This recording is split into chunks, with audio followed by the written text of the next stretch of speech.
15 août 2026, amis auditeurs, bonjour. En ce samedi, l'Église universelle fête l'Assomption de la Vierge Marie, c'est-à-dire la montée, effectivement, de la Vierge Marie au ciel en son corps et en son âme. L'Assomption de la Vierge Marie, amis auditeurs, est pour l'Église catholique un dogme, c'est-à-dire le résultat de la méditation séculaire du peuple de Dieu sur sa foi. Mais avant d'être un dogme, c'était une croyance reposant sur des traditions. L'Église catholique a considéré que cette tradition était conforme au dépôt de la foi et longuement mûrie par un siècle de théologie mariale omniprésente, depuis la proclamation du dogme catholique de l'Immaculée Conception en 1854. Le dogme étant une affirmation considérée comme fondamentale, incontestable et intangible d'une autorité ou d'une religion. Ainsi donc, en 1950, le 1er novembre, le pape Pie XII, après plusieurs années de consultation,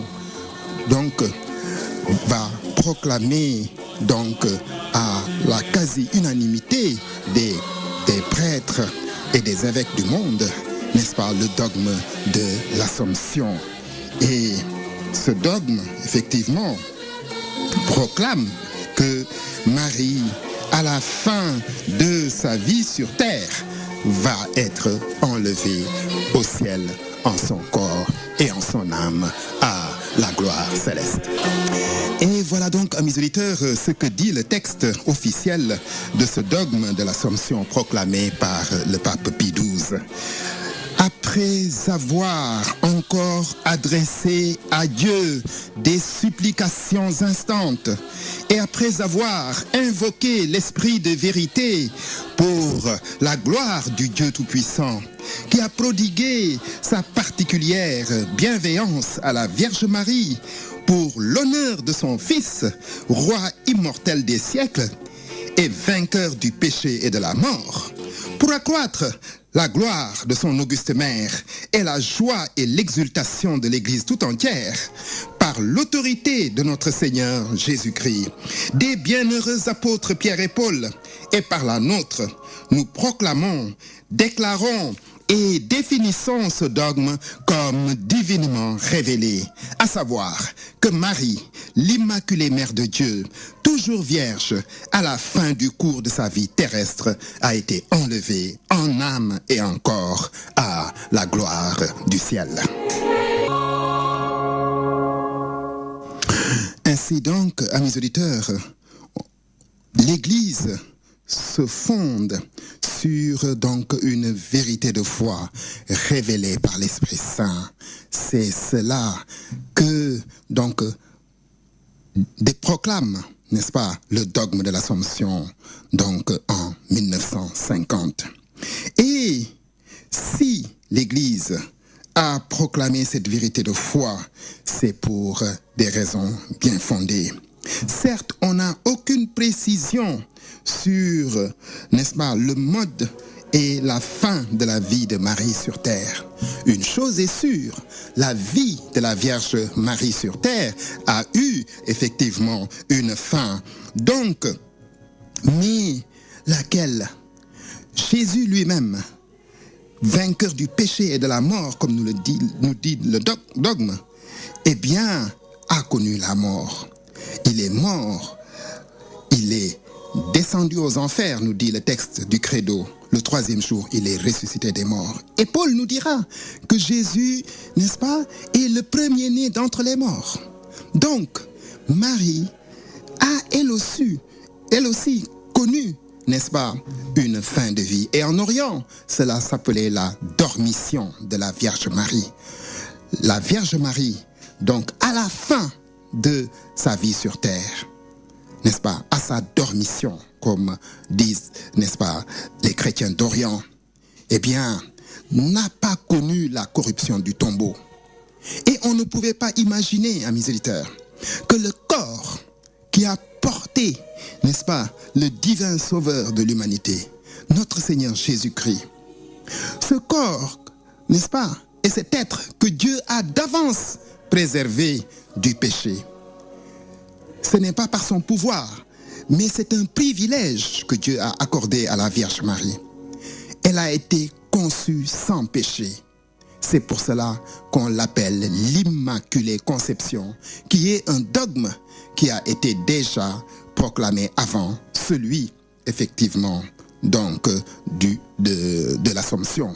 Et Marie étant conçue sans péché, il n'aurait pas été logique qu'elle connaisse, n'est-ce pas, la corruption du tombeau. Puisque le salaire du péché est la mort, puisque par la faute d'un homme, comme dit Paul, Adam, tous les hommes doivent connaître la mort. Mais par la grâce d'un seul Jésus-Christ, tous on part à la résurrection. Et donc, Marie n'a pas connu cette corruption du tombeau. Voilà pourquoi, à la fin de sa vie sur terre, et pour dire les choses comme elles sont, elle a été élevée au ciel par les anges. Elle a été élevée au ciel en son corps et en son âme. Voilà donc ce que proclame le dogme. Voilà effectivement le sens de cette fête de l'Assomption. Lecture de l'Apocalypse de Saint Jean. Le sanctuaire de Dieu qui est dans le ciel s'ouvrit et l'arche de son alliance apparut dans le sanctuaire. Un grand signe apparut dans le ciel. Une femme ayant le soleil pour manteau, la lune sous les pieds et sur la tête une couronne de 12 étoiles. Elle est enceinte, elle crie dans les douleurs et la torture d'un enfantement. Un autre signe apparut dans le ciel, un grand dragon, rouge feu, avec 7 têtes et 10 cornes, et sur chacune de ses têtes un diadème. Sa queue, entraînant le tiers des étoiles du ciel, les précipita sur la terre. Le dragon vint se poster devant la femme qui allait enfanter, afin de dévorer l'enfant dès sa naissance.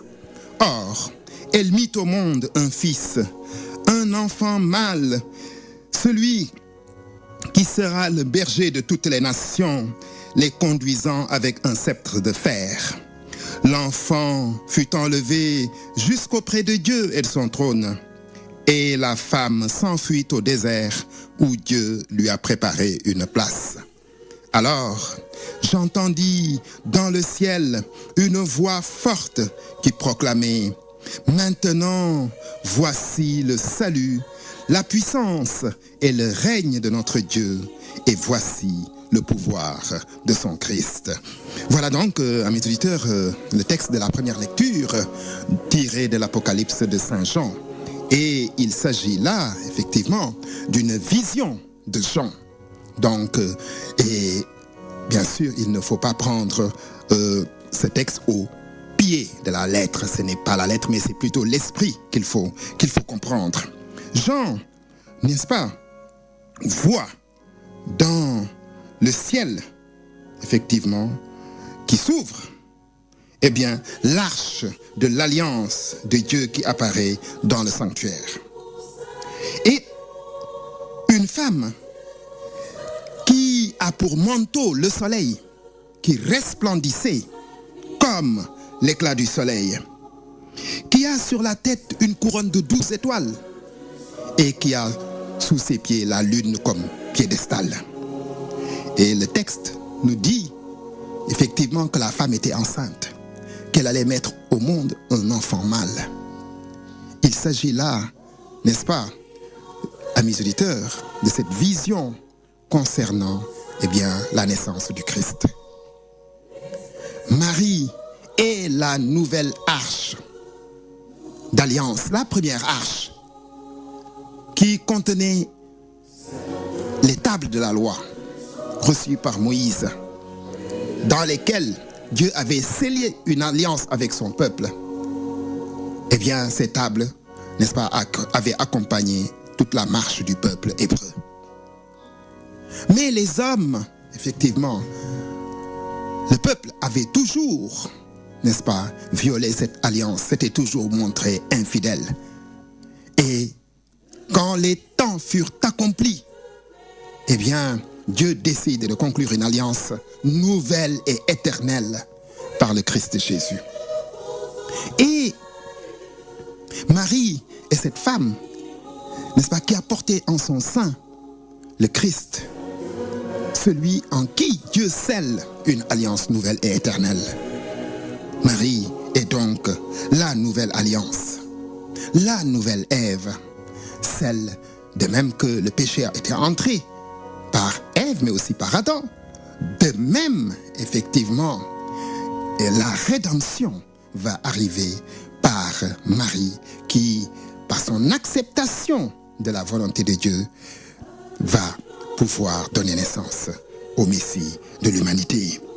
Et donc, c'est cette vision-là que nous avons de Marie, celle qui a dit oui au Seigneur, celle qui a accepté, n'est-ce pas, de porter en son sein le divin Rédempteur, celle par qui la grâce est entrée dans le monde, celle qui a été glorifiée par son Fils, notre Seigneur Jésus-Christ, et qui aujourd'hui, n'est-ce pas, est donc intronisée comme reine du ciel et qui siège aux côtés de son Fils dans la gloire du Dieu, n'est-ce pas, éternel. C'est donc ce que, n'est-ce pas, nous permet de voir cette magnifique vision de Saint Jean dans l'Apocalypse.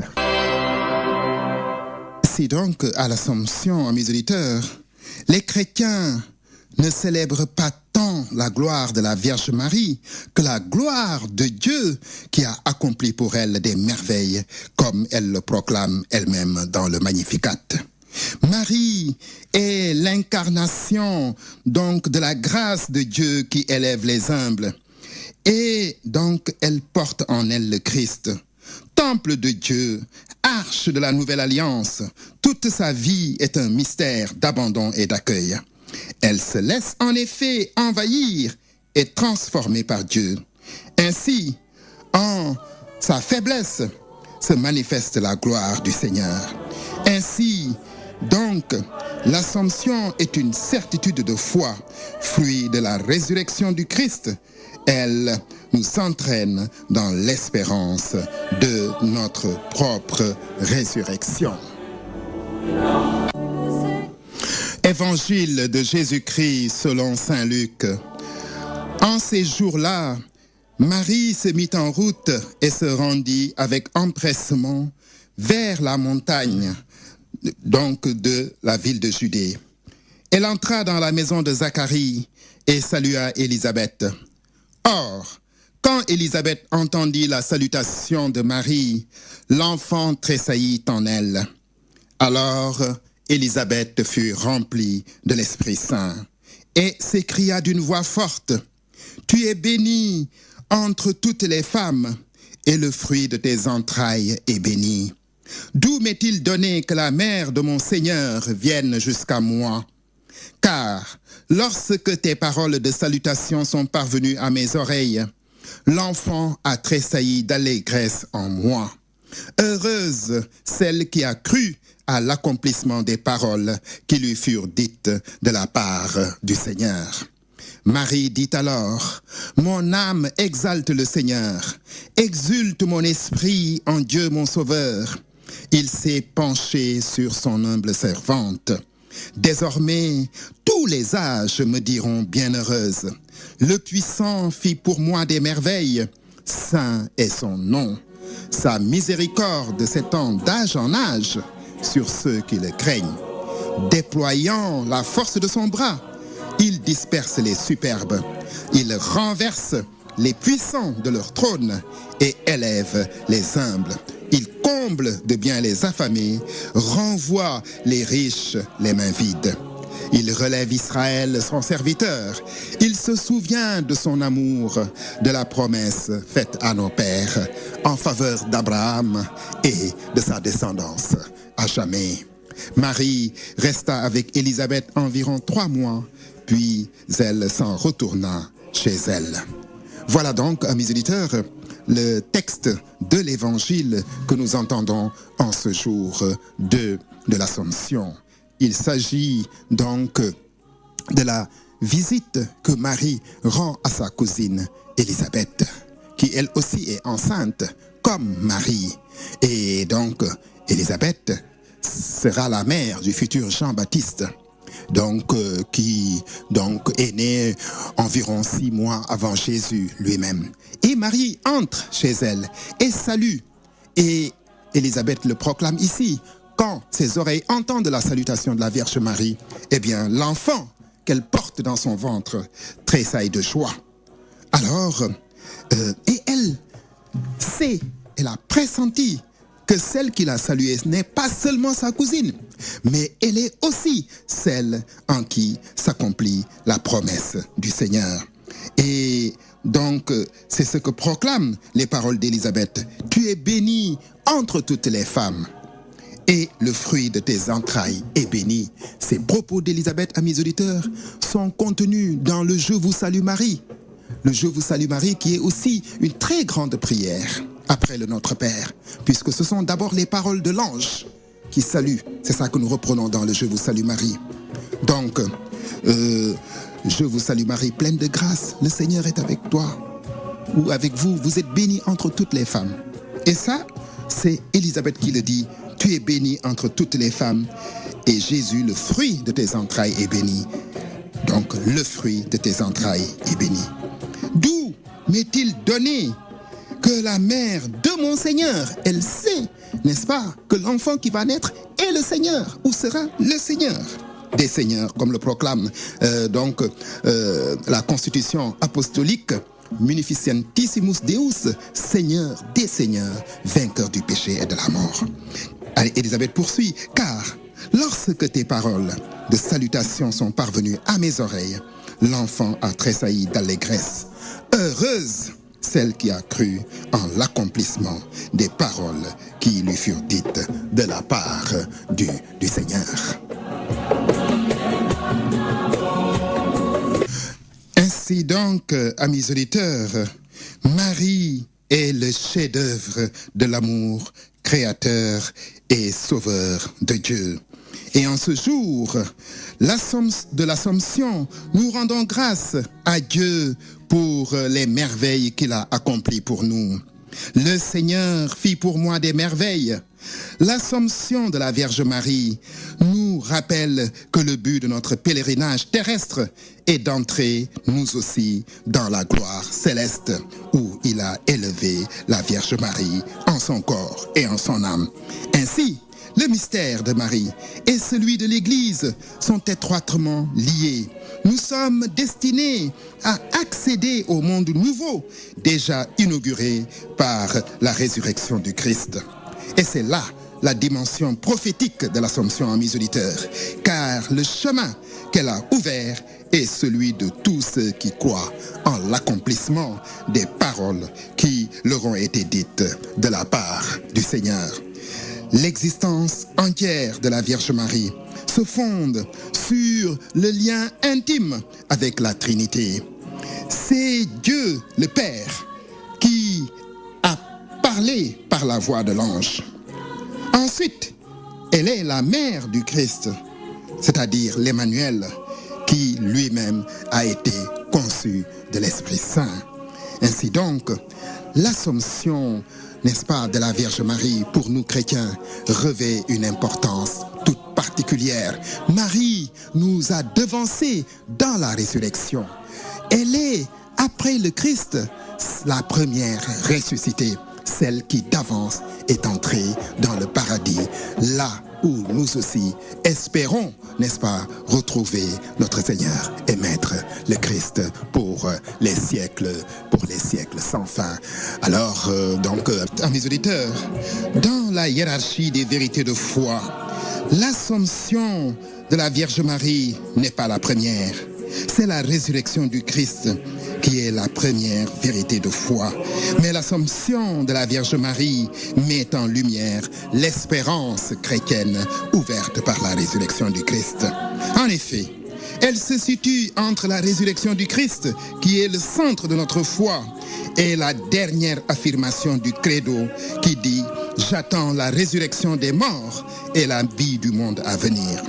L'Assomption est comme la première attestation de notre espérance et de ce que Saint Paul souligne dans la seconde lecture, à savoir, le Christ est ressuscité d'entre les morts pour être parmi les morts le premier ressuscité. Car ce que Dieu a donné à son Fils, il le promet à tous ses enfants. Dans l'Assomption, il fait par avance à Marie le cadeau qui nous est destiné à nous tous au dernier jour, c'est-à-dire le jour du retour glorieux de notre Seigneur Jésus-Christ. Voilà, amis auditeurs, qui réveille notre espérance. Associés au Christ, nous partageons la gloire de la résurrection et nous entrerons dans la maison du Père où le Christ est parti nous préparer une place. Ainsi, s'il est un jour où nous devrions aller effectivement à la messe, eh bien, il faut entre autres choisir ce jour du 15 août avec cette solennité de l'Assomption. Et d'ailleurs, pour souligner ce lien entre la réalité de l'Assomption de la Vierge Marie et la promesse, n'est-ce pas, qui nous est faite, à savoir que nous allons ressusciter à notre tour. Le dogme de l'Assomption de la Vierge Marie, proclamé par sa sainteté le pape Pie XII en la fête de la Toussaint le 1er novembre 1950, est donc l'affirmation de cette autre vérité de notre foi, à savoir qu'un jour après, bien sûr, la résurrection et le retour glorieux de notre Seigneur Jésus-Christ, nous aussi qui croyons en lui serons à la suite de la Vierge Marie introduits dans son royaume éternel. Ainsi, à la suite du dogme de l'Assomption proclamé par le pape Pie XII dans la Constitution apostolique Munificentissimus Deus, eh bien le Concile Vatican II, ouvert en 1963 par Saint Jean XXIII, le pape Jean XXIII, ce concile, dans sa constitution dogmatique intitulée Lumen Gentium, proclame en 1964 la Vierge Immaculée, préservée de toute tache de la faute originelle, au terme de sa vie terrestre, fut enlevée à la gloire du ciel en son corps et en son âme, et elle fut exaltée par le Seigneur comme reine de l'univers, afin de ressembler plus parfaitement à son Fils, Seigneur des seigneurs et vainqueur du péché et de la mort. Voilà donc ce que qu'affirme Lumen Gentium, qui est la constitution dogmatique du Concile Vatican II, qui vient confirmer la proclamation du dogme de l'Assomption le 1er novembre 1950 par Pie XII, qui lui-même, effectivement, ce dogme de l'Assomption vient confirmer celle, n'est-ce pas, du dogme de l'Immaculée Conception. Voilà donc, amis auditeurs, eh bien, ce que nous fêtons aujourd'hui, la Vierge Marie, Marie toujours vierge, à la fin du cours de sa vie terrestre, a été élevée à la gloire du ciel, en son corps et en son âme, où elle siège comme reine de l'univers, aux côtés de son Fils, notre Seigneur Jésus-Christ, vainqueur du péché et de la mort et roi immortel des siècles sans fin.